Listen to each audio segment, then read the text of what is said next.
صلوات صلوات صلوات صلوات صلوات صلوات۔ ائمہ اطہار اپنے ارادوں اور مرضی خدا سے مستقبل میں ہونے والے حادثات اور واقعات کی خبر دیتے تھے، جسے معجزہ کہا جاتا ہے۔ امام حسن عسکری کا ایک ساتھی جس کا نام محمد ہے کہتا ہے، ہم اپنی زندگی میں بہت تنگ دست اور محتاج ہو گئے تھے اور اپنی زندگی بڑی مشکل سے گزار رہے تھے۔ ایک دن میرے والد نے مجھ سے کہا، چلو امام حسن عسکری کی خدمت میں جاتے ہیں، کیونکہ ان کے جود و کرم کے بارے میں بہت سنا ہے۔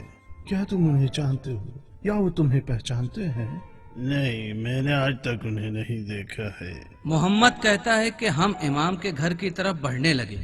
راستے میں میرے والد نے مجھ سے کہا، کتنا اچھا ہوگا اگر وہ مجھے 500 درہم دے دے، تاکہ اس میں سے 200 درہم سے لباس خریدوں اور 200 درہم سے گھر کے سامان خریدنے کا اہتمام کروں، اور بقیہ 100 درہم اپنی روزمرہ زندگی کے خرچے کے لیے رکھوں۔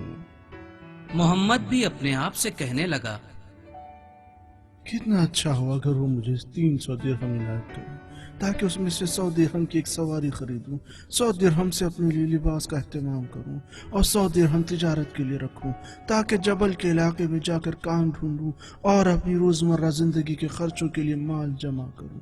جب محمد اور اس کے والد امام کے گھر پہنچے تو دروازے پر دستک دی، غلام باہر آیا، اندر جانے کی اجازت لی اور پھر گھر میں داخل ہوئے، امام کو سلام کیا۔ امام نے فرمایا، بہت دنوں بعد ملاقات کے لیے آئے۔ اس حالت میں آپ کے سامنے آتے ہوئے شرم محسوس کر رہا تھا میرے مولا۔ امام سے تھوڑی دیر تک خیریت پوچھنے کے بعد یہ لوگ باہر آ گئے۔ حضرت کے غلام نے والد کو پیسوں سے بھری ہوئی ایک تھیلی دی جس میں ٹھیک 500 درہم تھے، اور محمد کو ایک تھیلی دی جس میں ٹھیک 300 درہم تھے، اور محمد سے کہا، جبل کے علاقے میں مت جاؤ، اپنی زندگی اور کام ڈھونڈنے سامرا جاؤ۔ اس کے بعد محمد اپنی زندگی گزارنے کے لیے اور کام ڈھونڈنے کے لیے سامرا گیا، اور وہیں پر اس نے شادی بھی کی اور اپنے کام میں کامیاب بھی ہوا۔